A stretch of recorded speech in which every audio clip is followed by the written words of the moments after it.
let's talk a little bit about 2013 City Promise Canyon Country Project. You live around here, you must know about it. One is that we'll talk about the Golden Valley Highway 14 bridge widening. The next is we'll talk about the medians that were promised to us, the median improvements from the Via Metro site, which I call the Great Wall of Saugus, which says on it it's the Great Wall of Valencia. You know, Valencia just moved its postal zone. The Solidarity Corridor Plan, the schedule for it, because there is a schedule. And some of the interesting facts about the White's Corridor improvement that weren't really told to us when we went to those meetings about it. Surprise. Let's talk about the bridge widening. And my buddy isn't here. He's the bridge widening guy. I mean, this is his baby because he watches lots of accidents happen there too. Well, the bridge over the 14 at that point was supposed to be widened. It was a condition of building the Golden Valley Shopping Center project. And the money to do that was supposed to come from that developer, and it was their entitlement was that they needed to provide that money by the time that the Golden Valley Shopping Center reached 60% occupancy. And I don't know if it has reached 60% occupancy today, but it didn't. It certainly wasn't there in 2012. So in around 2011, 2012, the city of Santa Cruz said, you know what we're going to do? We're looking for other ways to fund this. And we have some grant money that's going to be coming in 2015. And we know that between the bridge and thoroughfare fee that the Golden Valley Shopping Center has put in so far, and the amount of money we're going to go get from the grant in 2015, we can go do this. So maybe we find a way to get the money a little early. So hang on, we're going to fix that for you. And so in 2012, they said we need to send it out to the architects for design. We're going to design how to do this bridge. And I noticed that everything they do takes a year. You know, takes a year to design it, takes a year to get it approved, takes it a year to find their office in the morning, takes a year. So they went through the 2012 design, they got the design back, and we went to them and said, great, you got the design now, when are we going to start work? And they went, hold on, Caltrans changed their mind. They changed the on and off ramp requirements, and so we had a meeting with them in September, and in October they fed it back to us, and now we're going to send in the changes that they need, and we can't do anything about this until they approve the changes. So now comes 2014, and we're saying, where's that was going to happen in the spring or summer 2014. They supposedly were going to complete the negotiation with Caltrans. Only took a little over a year, and then they were going to send it out for bid. Well, wait a minute. They're going to send it out for bid. How long is that going to take, right? So it just seems to me, are we going to start the construction in 2014? I haven't got a clue. I'm going to go call up Robert Newman, and we'll talk about this project and see where they are. But to me, it sounds like they're stalling to 2015 when they're going to have the money anyway. But we'll see what happens. But it's definitely needed. That's a very dangerous bridge.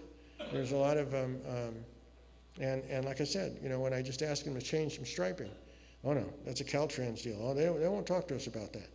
Okay, guys. The median improvements.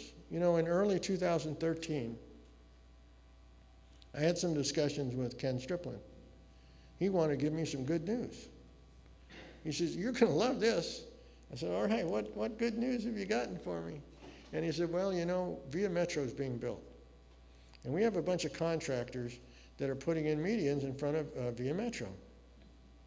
We thought it'd be a great deal because they're already median builders.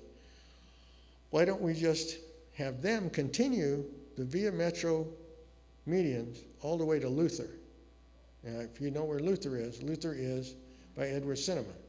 That was going to go all the way down, take out all those medians that are half dead, going to work all the way across there and go to Luther. And so I said, that's really great. When's this all going to happen? He said, oh, it's all going to happen this year. I mean, they're just going to keep right on going. And then all of a sudden I noticed they weren't going.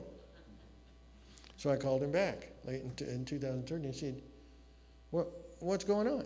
And all of a sudden I noticed that there was a new item on the city council agenda in late 2013, I can go get the exact date, where they decided that instead of using the money that they were going to use on Soledad, they're going to take it and they're going to use it on Golden Valley between Center Point and Sierra Highway.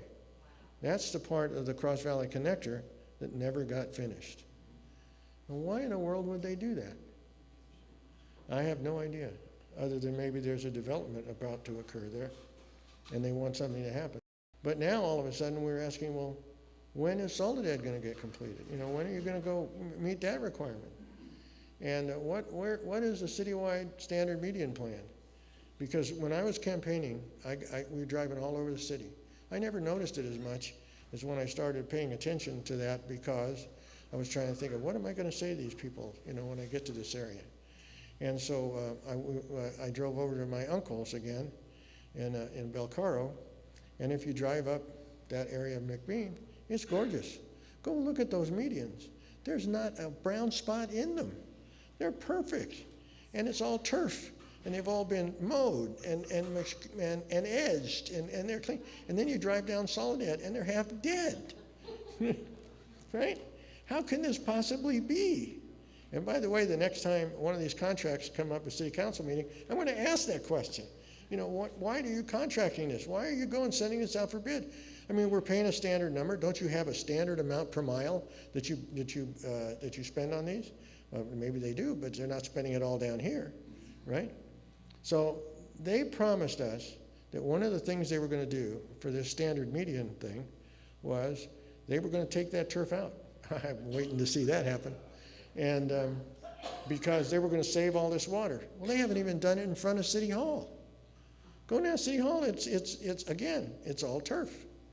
So, and actually in Via Princesa, across from Via Princesa Metrolink station, they put that in quite late, it's turf. So here, what's going on? And you know, it was interesting because at the last city council meeting, we had a discussion about the water management plan. See, because I hate to tell you this, but our council has just discovered we're in a drought. Okay, so I mean, it was not 3 or 4 months ago when we were talking about chloride, and we were looking at numbers of what it would take to do this. And remember, I had my Ferdman plan where I just decided that why don't we just eliminate the remaining water softeners, right, and then use RO, not RO, but use a UV disinfection, and the numbers would come down below 100. And they said, oh, Al, you're wrong, because what happens when we're in a drought? And now, guess what? I told them at the time, we're in a drought, right? But they didn't think so, but now we're in a drought. So now what are they going to ask you to do? They're going to say to you, and haven't you seen this in the paper? You are going to use 20% less water, because you evil people are the ones that have created this problem, okay? So you only can water your lawn every so often. You can only do this every so often. And so when I got up there, I said, what about the city? Has anybody thought about a moratorium on planting new medians until the drought is over? Let me think now. Have anybody talked about using some recycled water to water the medians or the side panels or whatever? What can the city do to help this project? And you know what the answer I got was? I don't know, did you hear the answer? No, the answer came from Bob Keller. Bob Keller looked at me and said, well, you know, Al, actually I think I sat down by then, but he said, you know, there are a lot of smart people that we have working on water.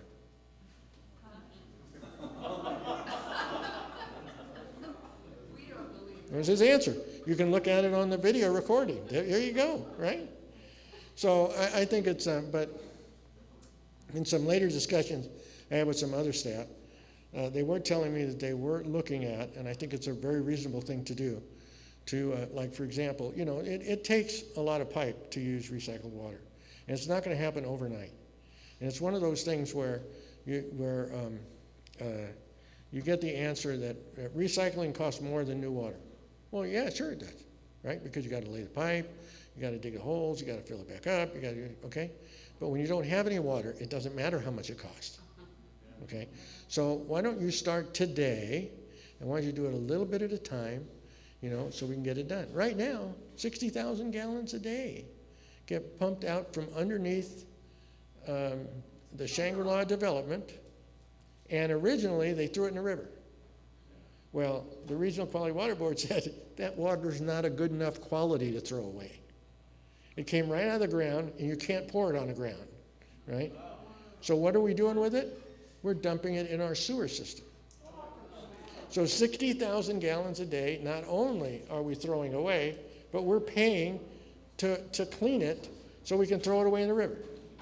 So the question was, why can't we use it for irrigation? And the answer came back, well, we need to get a permit. And I thought, what are you waiting for? Well, go get it, right? Start today, okay? So this idea about medians and why one side of the city has a standard cost and gives them one thing, and the other side of the city has a standard cost that gives them something else. It used to be, they used to say, well, the west side of the city was a planned development. That's why it looks the way it looks. Okay, that was a good explanation before. But now we're all supposedly paying into the same thing. Why aren't we all getting the same treatment? Yeah, we'll keep working on that, and you guys will probably hear a lot more about it. Isn't it wonderful to be back from the election when we can go back and talk about all the good things that are going on? The Soledad Corridor Plan. Hopefully and thankfully, it's not going to look like the Lions Corridor Plan, because the Lions Corridor Plan is going to look like Reseda Boulevard. But, well, that's a plan where they want all the businesses to move to the street level and have parking behind it. And that was that plan. But they realized that the Soledad Corridor Plan is different because the Soledad Corridor is really not a walkable community. So they're looking to see what kind of building types we want, and you're going to hear more about this. So this is what I want to remind you about what's going on. This is a schedule, and they did hold some meetings at the Canyon Country Library, and I think the last one that they had was on the same date as our first meet and greet, so most people were here that belong to us, and there was a public outreach meeting. And then the next thing is going to happen between January is September, and so on September the 15th, we'll see the draft document that will tell us what they have decided based upon our input and what the plan is going to look like. And then we get about another year to go to a lot of meetings, and then they'll pass the plan exactly the way it was on September the 15th. That's the way it normally works. So we'll just have to watch and see. Whites Canyon Beautification Plan. You know, it was interesting because I started looking at this and I started comparing it to the standard median plan. You remember they said that the city council had identified beautification of Whites Canyon Corridor as a priority. I'd certainly like to know when they did that. Didn't do it at any council meeting, and if they got together and they did it on their own, they violated the Brown Act, so tell me when they did that. So the first step, and these are old charts, was to engage the community to discuss their beautification ideas. And the staff is going to work directly with residents living along the Whites Canyon Corridor. Schedule a series of small group meetings to discuss the project. And the staff is happy to meet in someone's living room, at a local park, or at a nearby community gathering place, other than the Moose Lodge on the third Wednesday of the month. Because I asked, and they refused. So here is the Whites Canyon plan. And it's interesting because down to the south, if you'll notice, they're going all the way to Soledad. I don't know if you can see the red line, but they're going all the way to Soledad. And the last time we had these discussions, they didn't want to go past Stillmore. And then it's going to go all the way up to up the hill. And part of that, right where Todd Longshore Park is, about halfway up that hill, already has medians. they're already in an LMD. And then the other half, all the way to the rest of the top, is all brand new. Now, why I find out this interesting, excuse me? To Ashboro. Okay. Why I found this interesting is because this is some of the information I took away from the meeting that we went to. Judy was there. Who else was there, Judy? Merle was there. You were there. Berta was there. And we met at Todd Longshore Park in the wind. And we had this meeting. And I foolishly asked the question, how big will the district be? Remember I asked that question? And they said, oh, about 2,500 homes. We got to check it out. And funds only the ongoing maintenance of Whites Canyon medians. And we asked, well, what about the capital cost, initial? We don't know about that. We'll answer those questions later. Cost approximately $62 per home per year. Is that what you're paying now, Rick? All right, so if this is a standard meeting, it's going to be 70. Well, the reason why I thought this was interesting was because when they talked about how many people would be in the district, if you look at the map of the 2008 standard median district, it shows the whole city with this line of homes going up Whites Canyon that are not in the district.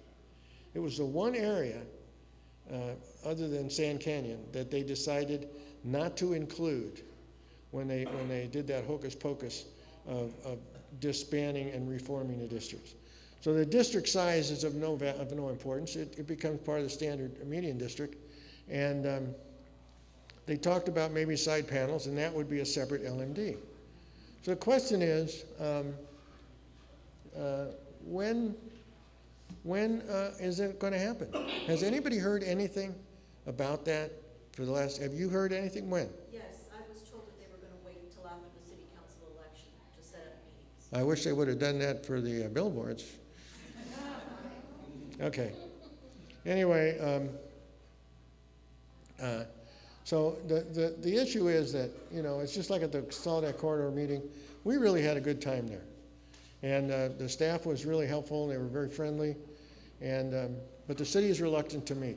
They were reluctant to meet us for the Whites Canyon Corridor here. They were reluctant to meet for the Soledad plan. And so it's time we start getting on them, get people out here. If they'll go meet with other groups, they should meet with us too.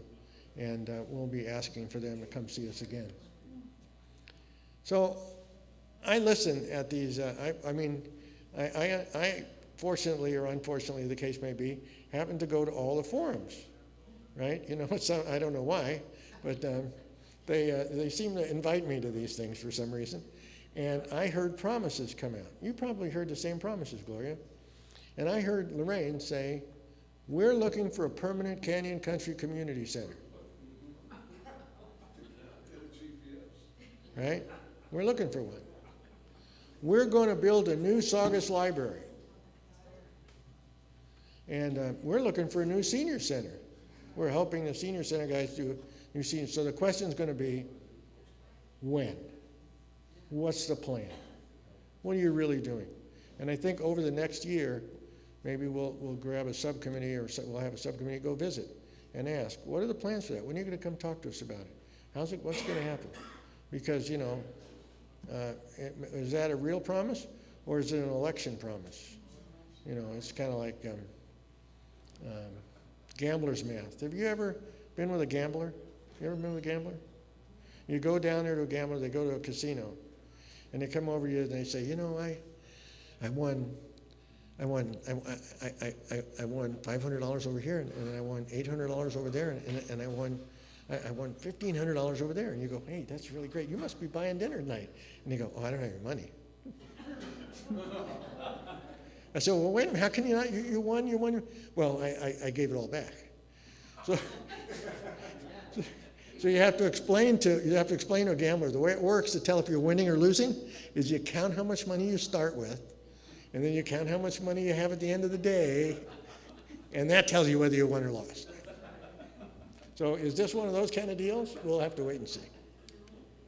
So we should be asking questions, we'll be tracking results and writing letters to the editor saying, where is it?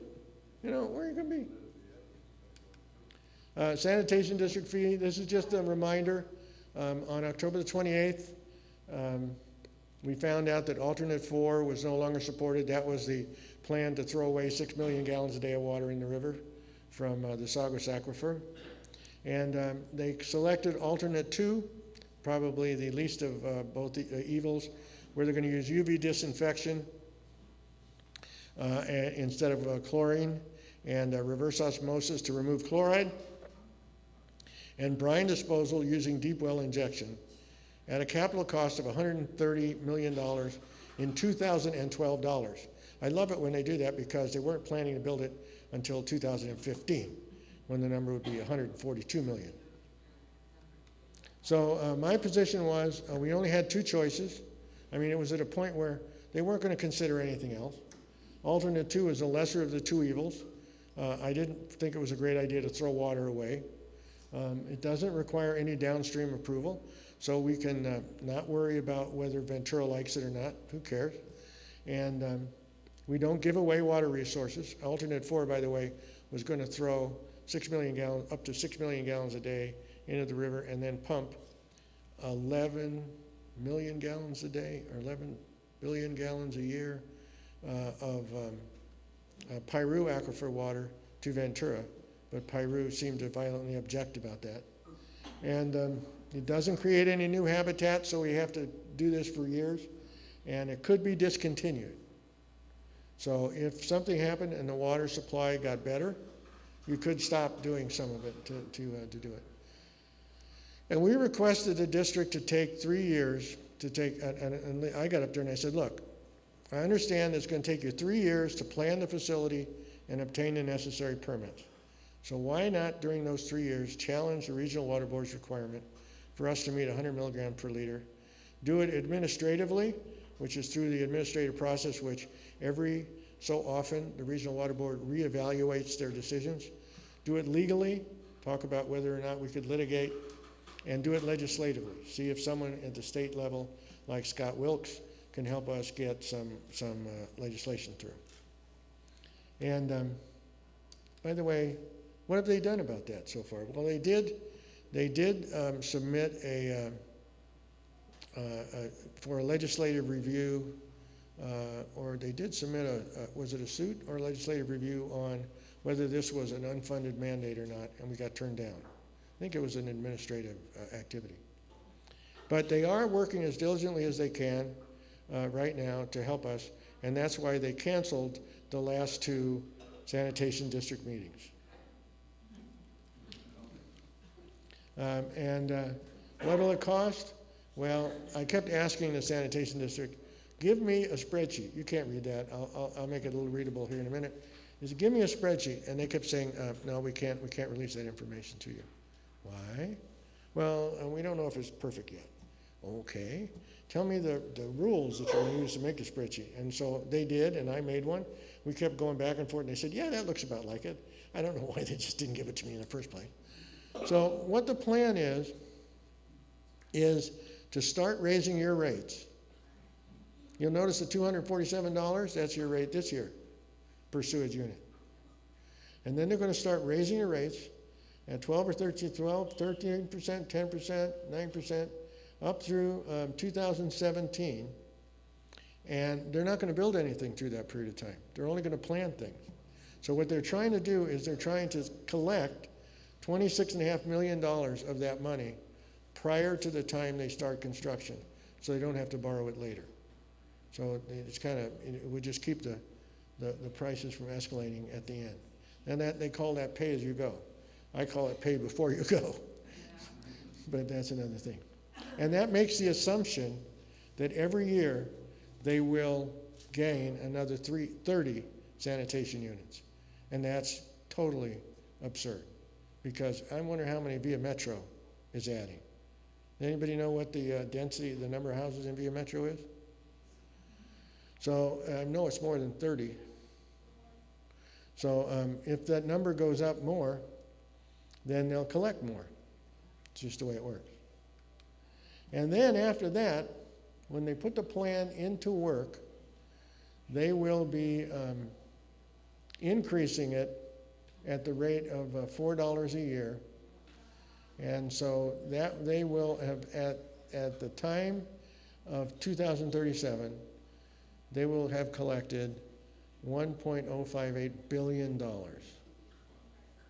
And they will have needed, the project will have costed $1.058 billion, and they will have collected $1.044 billion, meaning they're a little short, but it's pretty close. You know, what's a billion between friends?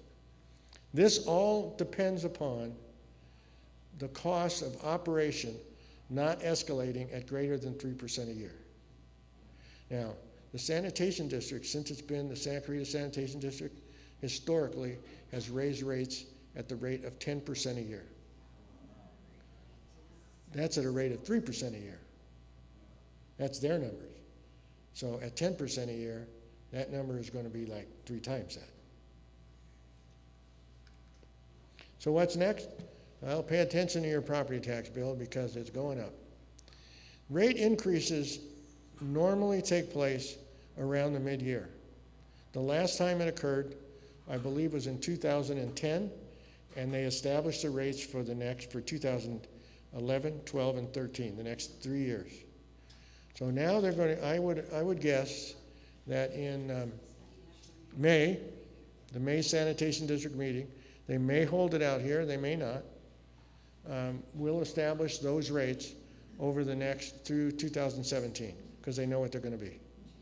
And the reason why I'm so kind of miffed about them canceling the last 2 sanitation district meetings is this.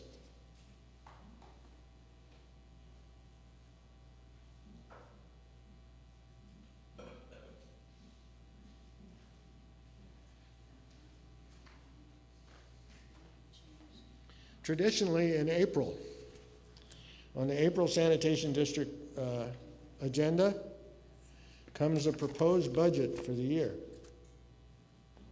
So for some reason, in this year, it's not coming in April. So I'm wondering what it looks like. We'll be calling the Sanitation District and seeing if I can get copies from them. But it basically, remember, when we talked about this before, they're spending more money than they take in. And so, and they're borrowing from the Capital Improvement Fund at the rate of about $4 or $5 million a year. So that has to be paid back too. So we'll see what happens. But that's a warning. So we need to keep local visibility. We've asked, I don't know how many times, I will ask again, move the sanitation district meetings to Santa Clarita. And why should they be in Whittier? Lancaster-Palmdale meets in Santa Clarita. In Lancaster-Palmdale, why aren't our meetings here? And the possibility of changing how the sanitation district directors are chosen isn't quite up to us. One reason is because by law, the mayor here, the senior officiating individual, must be on the sanitation board. But the second person could be any one of the council members. March and April meetings were canceled, and May is normally when the yearly fee increases are made known and approved, so we'll just have to wait and see what happened, and or we can ask at the next council meeting. The city council election is history, so it gets ready for what comes next. Normally, that always comes after an election. We end up with bad news. Let's just real quick go through the video system, because let's have some good news for a change. On March 25th, the city council meeting on agenda item 10 and 11 said we're going to make some changes to the automatic agenda system. I went up and I asked a bunch of questions about it, and I knew the answers before I asked the question. And the reason why I asked the questions was because it was on the consent calendar. I wanted them to tell you the answers, right? And sometimes I get really confused when good news isn't told to the public. I mean, why not tell people good news, right?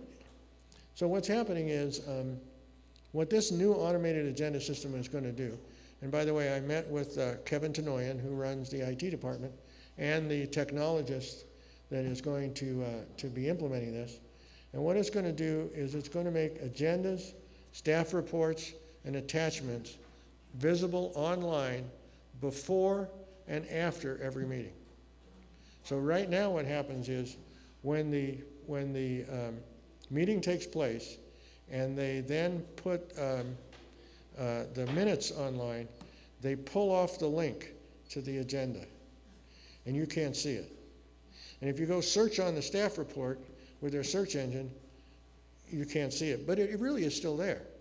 So if you, as an example, every council meeting, save the agenda, all the links that are included in the agenda are live. You can then just go and click on a link and all that information comes up. But right now, that's not true. And they gave me a story about why it's not true, and it doesn't matter, it's just not true. So it's going to also make video, the meeting, I've always been frustrated with the meeting, with the videos online from SCV TV. So it's going to make the videos of the section dealing with each agenda item separately viewable and downloadable. So if any of you look at the stuff from the county and you see, and of course they have, agenda item, you go to agenda item 62, you wouldn't want to watch the video and try to find 62. It shows you the video clip right there. Ours are going to do the same thing. You're going to be able to then say, okay, I want agenda item 11. You'll get all the information for agenda item 11, and you'll be able to view and download the video of 11. So it'll be downloadable and viewable. There'll be no need any longer to go and request DVDs of the council meeting. And it'll be used for the council and planning commission meetings. And I asked the question, could it be used for the park commission plus other committee meetings? I mean, if it's a process that you have, can you do it? Right now, it's not planned to be, but we could always keep asking and keep pushing. So I think this is good news. We always have to have good news as well as other kinds of news. And it's going to make it a lot easier to go back and look at stuff. You don't have to maintain as much stuff on your own. And it's going to go a long way to make the information available, and I think it's a good transparency issue.